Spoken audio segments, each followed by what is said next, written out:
Ini adalah laptop yang dulu udah kayak kacang goreng karena ketika kompetitor lain menawarkan harga yang bikin dompet oleng, Acer Swift 3 tampil dengan spesifikasi dan fitur mentereng tapi dengan harga yang nggak terlalu gonjreng. Sekarang Acer Swift 3 hadir lagi tapi dengan spesifikasi yang lebih mentereng. Ya udahlah daripada tambah mupeng, selamat menonton. Subscriber DKID yang bukan kaleng-kaleng.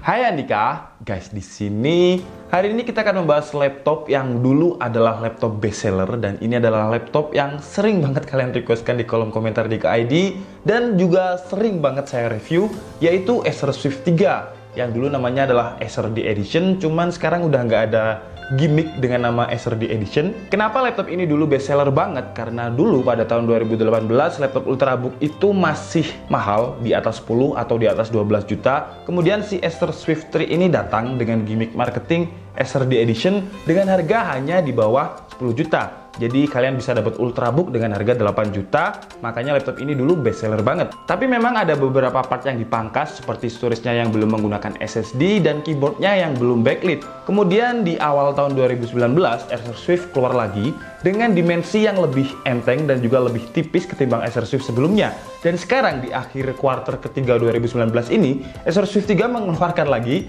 tapi untuk dimensinya tetap sama, cuman yang sekarang di-upgrade adalah bagian hardware-nya, terutama di GPU-nya, dengan Nvidia MX 250. Kalau generasi sebelumnya itu MX 150. Apakah laptop ini akan menjadi bestseller lagi? Tapi sebelum kita mulai videonya, buat kalian yang belum makan, seperti biasa jangan lupa makan. Kalau udah makan langsung aja subscribe channel ini, karena di channel ini kita akan membahas informasi menarik mengenai dunia gadget dan juga teknologi yang akan membuat hidup kalian lebih inspiratif dan produktif. Oke, sekarang kita bahas Acer Swift 3 2019 ini, dan kalau secara desain, form factor atau casing, saya nggak akan membahas secara mendetail karena saya udah nge-review Acer Swift 3 ini mungkin sebanyak 5 kali. Jadi saya nggak akan membahasnya secara mendetail, hanya sedikit highlight saja ya.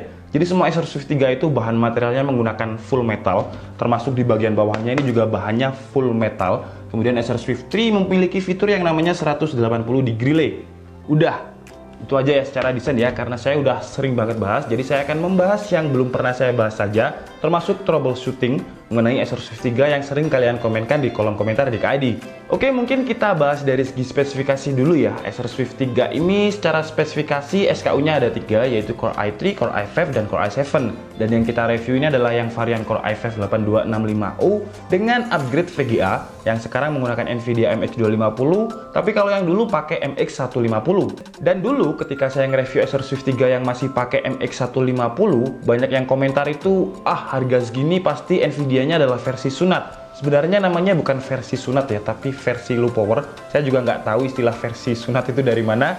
Dan MX 250 Nvidia-nya ini bukan yang versi sunat atau versi low power. Dia pakai yang powernya 25 watt. Memang Nvidia itu ada dua macam MX. Jadi ada yang versi low power dan ada versi yang nggak low power. Versi low power itu 10 watt, versi non power, versi yang nggak low power 25 watt. Tapi memang nggak seperti Nvidia di varian GTX atau RTX. Kalau di varian gamingnya kan Nvidia announce kalau Nvidia itu punya dua versi, yaitu low power dan juga yang nggak low power dengan istilah Max-Q. Cuman di versi MX-nya Nvidia ini nggak announce kalau ada dua macam VGA. Jadi kalian ya, menurut saya sih Nvidia agak-agak kurang ajar memang ya. Kenapa nggak di-announce ada dua versi MX 250 kayak gitu? Dan untuk membedakannya kalian bisa pakai GPU Z. Memang agak sedikit tricky karena nggak mungkin kalau kalian beli, bang ini versi low power atau yang nggak low power. Apalagi kalau penjualnya nggak tahu, ya itu bisa ribet banget. Untuk membedakannya kalian bisa download software yang namanya adalah GPU Z dan kalian lihat device ID-nya. Kalau device ID-nya adalah 1D13, itu berarti adalah versi yang 25 watt atau versi yang nggak low power. Tapi kalau device ID-nya adalah 1D25, itu berarti adalah yang versi low power atau versi 10 watt. Kemudian untuk spesifikasi lain tetap sama dengan Acer Swift 3 yang dulu, RAM-nya masih 4GB dan belum memiliki SSD, jadi storage-nya masih pakai harddisk 1TB, layarnya IPS, dan spesifikasi lain tetap sama. Nah, sekarang mari kita bahas permasalahan atau troubleshoot ketika kalian menggunakan laptop Acer Swift 3 ini, dan saya juga sudah posting di Instagramnya DKID yaitu @dklaptop. Kalian bisa follow di situ juga. Saya di situ posting apa sih permasalahan kalian di Acer Swift 3 ini, dan kebanyakan komennya itu panas dan nyetrum. Kita bahas mungkin dari panasnya dulu ya. Kalau masalah cepat panas, kebanyakan laptop yang tipis dan ringan seperti ini tuh memang cepet banget panas. Apalagi Acer Swift 3 ini kipasnya masih satu atau single fan. Kenapa masih single fan? Karena yang mengejar kata thin and light atau tipis dan ringan tadi. Kemudian karena bahan material dari Acer Swift 3 ini adalah full metal, yang kelebihannya sih mungkin akan terlihat lebih premium, terlihat lebih mahal, terlihat lebih elegan, dan terlihat ultrabook banget. Cuman kekurangannya, bahan yang bermaterial metal seperti ini cepet banget mengantarkan panas. Apalagi Acer Swift 3 ini sampai bagian bawahnya metal. Biasanya ultrabook itu bagian cover belakang, bagian dalam sini metal. Cuman bagian cover belakangnya atau di bawahnya ini pakai plastik. Tapi Acer Swift 3 ini full metal. Jadi kalau masalah panas, memang karena bahan metal itu mengantarkan panas lebih cepat dibanding bahan yang menggunakan plastik polikarbonat. Solusinya biar nggak cepat panas, ya kalian bisa laptopan di ruangan ber-AC, atau kalian juga bisa pakai cooler eksternal. Tapi karena Acer Swift 3 ini kipas atau sistem fan-nya di sela-sela layar seperti ini, jadi kalian harus beli cooler eksternal yang sistemnya kayak meja. Jadi mejanya ditaruh sini, dia meniupkan angin ke casing dari bawah Acer Swift 3 ini, jadi laptopnya nanti akan cepat dingin atau nggak terlalu panas. Kemudian kalau untuk masalah nyetrum, biasanya hal ini terjadi ketika ada aliran listrik yang nge-ground, dan sekali lagi karena bahannya ini full metal, jadi kelemahannya bahan metal itu memang cepat mengantarkan panas dan cepat juga untuk mengalirkan listrik. Solusinya, kalau tangan kalian basah ya dikeringkan dulu, kemudian usahakan jangan laptopan atau bermain laptop dengan tidak menggunakan alas kaki. Jadi jangan langsung ke lantai, kalian bisa pakai lemek. Apa bahasa Indonesianya lemek ya? Bisa pakai alas biar tidak langsung bersentuhan dengan lantai. Masalah lain, ada yang bilang kalau kipas dari Acer Swift 3 ini berisik banget.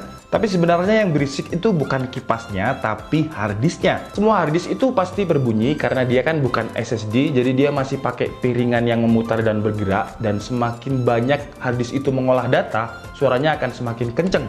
Kalau kalian merasa keganggu dengan suara harddisknya, ya solusinya ganti dengan SSD. Kemudian juga banyak yang mengeluhkan Acer Swift 3 ini disk usage-nya selalu 100%. Disk usage 100% ini biasanya terjadi ketika kalian baru pertama kali nyalain laptop dan banyak banget software startup yang berjalan. Untuk melihatnya kalian bisa cek di Task Manager dan lihat aplikasi startup apa saja yang sedang berjalan. Tapi biasanya setelah 5 menit booting, disk usage akan kembali normal. Tapi kalau memang masih 100%, biasanya karena Windows 10-nya masih ngupdate. Memang Windows 10 ini menurut saya kekurangannya dia update-nya itu agak sembunyi-sembunyi tanpa kita tahu kalau kalian mengaktifkan fitur auto update-nya. Tapi opsi termudah untuk mengatasi disk usage 100% dan harddisk berbunyi ini adalah dengan cara mengganti harddisknya dengan SSD atau kalian upgrade dengan SSD. Karena SSD itu bisa 25 kali lebih cepat memproses data ketimbang harddisk. Dan Acer Swift 3 ini juga ada software bawaan yang namanya adalah Acer Care Center, yang dengan software ini kalian bisa melihat profil hardware dari Acer Swift 3, check up hardware seperti baterai, harddisk, RAM, dan lain-lain. Kemudian ada recovery management untuk recovery Windows, dan tune up untuk mengoptimalisasi Acer Swift 3, termasuk mengatasi disk usage yang 100% tadi, karena di sini kalian juga bisa pilih software startup apa saja yang pengen kalian jalankan dan tidak kalian jalankan. Untuk konektivitasnya juga masih sama dengan port I/O. Di sebelah kanannya ada Kensington lock, USB 2.0, slot SD card. Di sebelah kirinya ada input power, HDMI, USB 3.0 2 buah, USB Type-C, dan jack audio. Layarnya juga sama menggunakan panel IPS dari LG dengan 45% NTSC, 250 nits, 60% sRGB, dan 40% Adobe RGB. Tapi memang layar IPS-nya Acer Swift 3 ini berbeda dengan IPS yang pernah saya review sebelumnya. IPS-nya LG ini memang GGBP banget. Kualitas gambar di layarnya itu terlihat lebih real, terlihat lebih jernih dibanding dengan IPS yang biasanya kita sebut dengan IPS level. Kemudian untuk bagian dalamnya juga sama dengan seri Swift 3 sebelumnya, tetap menggunakan single fan dengan RAM-nya 4GB onboard dan ada satu slot kosong untuk kalian menambahkan RAM. Jadi kalian bisa upgrade sampai 20GB dengan asumsi kalian menambahkan slot kosong ini dengan RAM 16GB. Nanti kita juga bakalan tes performa Acer Swift 3 ini menggunakan RAM dual channel dengan menambahkannya dengan 8GB RAM, jadi totalnya nanti 12GB. Kemudian untuk slot SSD M.2-nya sudah support dengan NVMe dan juga Intel Optane yang letaknya ada di dekat baterai. Dan menurut saya sih kalau kalian akhirnya memutuskan untuk membeli laptop ini, kalian wajib upgrade RAM ya minimal 8GB dan tambahkan SSD-nya untuk mengurangi masalah yang saya sebutkan tadi. Untuk baterainya memiliki spesifikasi 4 sel, 48Wh battery, 3320 mAh yang bisa bertahan sekitar 5 jam 17 menit ketika saya gunakan untuk streaming YouTube Loop menggunakan koneksi Wi-Fi dengan tingkat brightness 25% dan volume 25%. Oke, sekarang waktunya kita tes Acer Swift 3 ini dari segi performa. Dan di tes ini nanti kita juga bakalan upgrade RAM-nya menjadi dual channel dengan kapasitasnya 12 GB untuk mengetahui seberapa selisih performanya ketika sudah di-upgrade RAM. Pertama, seperti biasa kita tes menggunakan Sensebench R15 sebanyak 10 kali untuk menguji ketahanan CPU-nya sambil memonitoring suhu temperaturnya melalui HW Monitor. Dan hasilnya Core i5-8265U di tuning hardware-nya Acer Swift 3 mendapatkan skor tertinggi di angka 500-an CB, dan untuk ketahanannya juga cukup oke karena hanya turun sekitar 20-an CB dengan jumlah average CB sekitar 480-an.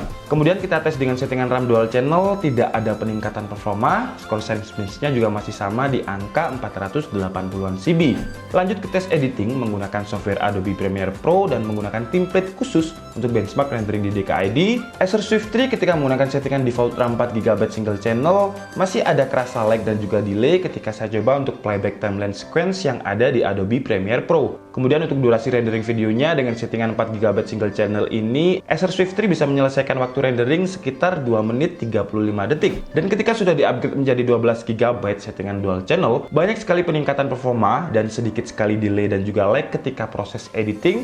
Dan untuk proses render juga lebih cepat dengan settingan dual channel ini mampu merender dengan durasi waktu 1 menit 56 detik. Acer Swift 3 ini adalah laptop tipe ultrabook yang mengedepankan baterai tahan lama dan tingkat mobilitas yang tinggi karena secara dimensi dia masuk ke laptop thin and light. Serta ini bukanlah laptop yang disarankan untuk gaming karena kalau di seri U itu banyak sekali power limit, dan di harga yang bisa dikatakan relatif sama, mungkin selisihnya beberapa ratus ribu, kalian bisa mendapatkan Acer Nitro 5 yang memang khusus untuk gaming. Cuman di DKID ini seperti biasa akan kita tes gaming untuk mengetahui seberapa besar performanya. Pertama kita coba di game Battlefield 1 dengan settingan RAM single channel, resolusinya Full HD dengan settingan grafik medium, dan hasilnya Acer Swift 3 ini bisa mendapatkan average FPS sekitar 40-50-an dengan suhu max load relatif dingin sekitar 75 derajat Celcius. Kemudian kita coba di settingan dual channel dengan kapasitas RAM 12GB, sama-sama settingan Full HD, grafiknya medium. Acer Swift 3 mendapatkan penambahan FPS, tapi nggak terlalu banyak, sekitar 10 FPS, dengan average FPS yang didapat sekitar 50-60.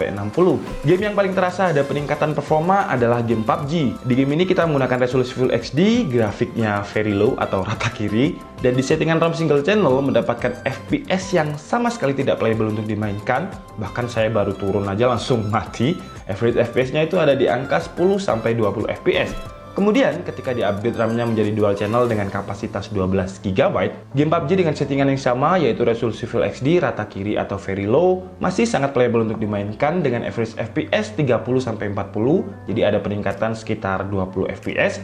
Dan kalau untuk suhu max load-nya, CPU-nya ada di angka 70 derajat Celcius dan untuk GPU-nya sekitar 60 derajat Celcius. Oke guys, jadi cukup segitu aja video review dari Acer Swift 3 2019 yang sudah pakai Nvidia MX 250 ini, dan kesimpulannya versi DKID adalah dengan harga yang sama dengan yang varian sebelumnya yaitu MX 250 sekitar 8 jutaan. Menurut saya Acer Swift 3 ini masih laptop ultrabook terbaik di budget 8 jutaan. Karena kalau misalkan kita mau segmenkan dengan brand lain atau kompetitornya Acer Swift 3 ini, kalau di XP itu ada XP Pavilion, kalau di Asus ada Asus S430 FN, kalau di Lenovo ada Lenovo S340, dan brand-brand ini harganya itu masih di atas 10 bisa sampai 11 juta. Tapi memang untuk brand-brand ini RAM defaultnya adalah 8GB dengan SSD 512GB. Kalau misalkan Acer Swift 3 ini mau memberikan spesifikasi yang lebih tinggi, menurut saya bisa, tapi mungkin harganya juga akan relatif sama dengan brand kompetitor yaitu sekitar 10-11 juta. Jadi memang tujuannya si Acer Swift 3 ini sepertinya adalah menyediakan laptop ultrabook dengan harga 8 jutaan agar lebih hemat. Jadi kalau kalian punya budget 8 juta, menurut saya Acer Swift 3 ini adalah laptop ultrabook yang terbaik yang sudah pakai Core i5 generasi ke-8 dan juga Nvidia MX 250. Tapi sayangnya menurut saya sih harusnya di-upgrade karena RAM-nya bener-bener masih 4GB dan tanpa SSD. Jadi kalau misalkan mau di-upgrade dengan harga 9 jutaan, RAM 8GB dengan SSD 128 atau minimal Intel Optane lah, menurut saya sih bakalan jadi lebih sempurna lagi. Oke, jadi cukup segitu aja video review dari Acer Swift 3 kali ini. Saya minta maaf kalau ada kesalahan dalam penyampaian informasi. Seperti biasa, kalian bisa mengkoreksinya di kolom komentar. Saya Dika Setiabudi and see you on the next video. Bye-bye!